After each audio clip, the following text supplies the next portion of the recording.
आप में कोई भाग्यशाली होंगे जिनके घर में मिट्टी की हांडी से रसोई बनती होगी, वो सच्ची में भाग्यशाली हैं। अभी भी घर में सब्जी दाल बनाने जरूर दो मिट्टी की हांडी रखी है, क्योंकि स्टील के बर्तन में खाते हो, इससे आपका मूलाधार चक्र और पृथ्वी तत्व बिल्कुल कमजोर रहता है। और आपको बोलूं कि मूलाधार चक्र और पृथ्वी तत्व को जगाने के लिए योग साधना करो, आप कर पाओगे? सिर्फ मिट्टी की हांडी से भोजन करने मात्र से शरीर में पृथ्वी तत्व बलवान होता है ना। जब पृथ्वी तत्व बलवान होता है, आपके जबान का वजन हो जाता है, कोई भी बात करो ताकत होती, और भोजन में भी स्वाद बहुत जोरदार होता है। इधर कोई नहीं क्या मिट्टी की हांडी में भोजन बनाने वाले? थोड़ा हाथ उठाओ। 2-3 हैं, बस 3 बहनें हैं। कितनी हैं? 3 बहनें बना रही है, बाकी सब बहनें स्टील में बना रही है, लोहे में। काट खाने वाले लोहे से चीजें बनाएं, वो लोहा हमको क्या शक्ति देगा? 2 हांडी रखी है, ज्यादा नहीं। रोटी तवे में बनाइए, जो चीज जिसमें बनाना बनाइए, मेरा आदेश पालन कीजिए। दाल और सब्जी हांडी में बनाइए, स्वाद भी बड़ा रहेगा, लेकिन वो मिट्टी का जो रस भोजन में उतरता है ना, आपका पति जहां भी बात करेगा उसका काम पूरा होगा, आपको वो सहयोग करना पड़ेगा।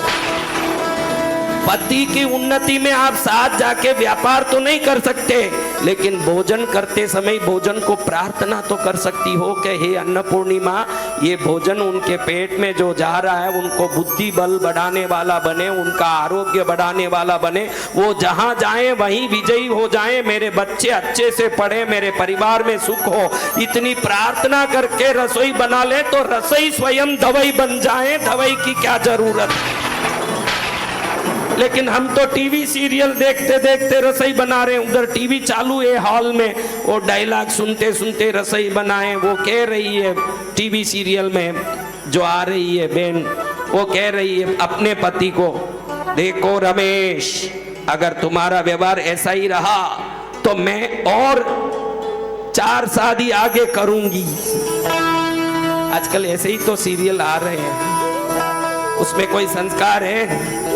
रसोई बनाने के बाद भी एक बार अन्नपूर्णा को ध्यान करके ऐसे कहो कि परिवार में सुख शांति रहे, किसी के शरीर में कोई रोग ना आए, आरोग्य बना रहे। हे अन्नपूर्णिमा, मेरे घर का कल्याण कर।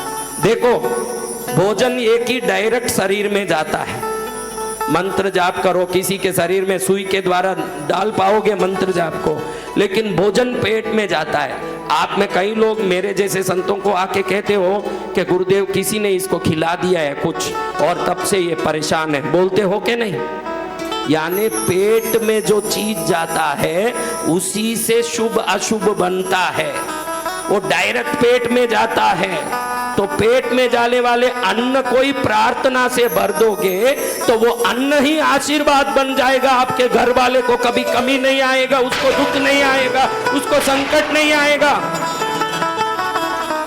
आप तो चिड़ करते रसोई बनाते हो कि खुश होके बनाते हो? आप ही बताओ क्या परेशानी है? मेरे कोई 25 साल से ये रसोई में घुसेड़ दिया, मैं जिंदगी भर यही करती रहूं, मेरे को और कोई काम नहीं, मेरा जीवन ही पूरा बर्बाद कर दिया, कहीं 2 मिनट की शांति नहीं। ये बच्चे भी परेशान, ये भी परेशान करता है मेरा आदमी। मैं 24 घंटों इन घर की फोगट की नौकरानी आ गई हूँ जो इन सबका करके डालूं। ऐसे ऐसे चटाफट फटाफट बातें करते, चिड़चिड़ करते। जब रसोई बनाएंगे वो रसोई घर में गुस्सा, क्लेश, झगड़ा उत्पन्न करेगा कि प्रेम उत्पन्न करेगा? अगर आपको घर में रहना ही है, काम करना ही है, तो ये समझ लो कि वो आपकी जिम्मेदारी बन गई है। उसको प्रेम से निभाओ, घर ही खुश रहेगा, घर ही शांति का बनेगा, घर ही प्रेम का बनेगा।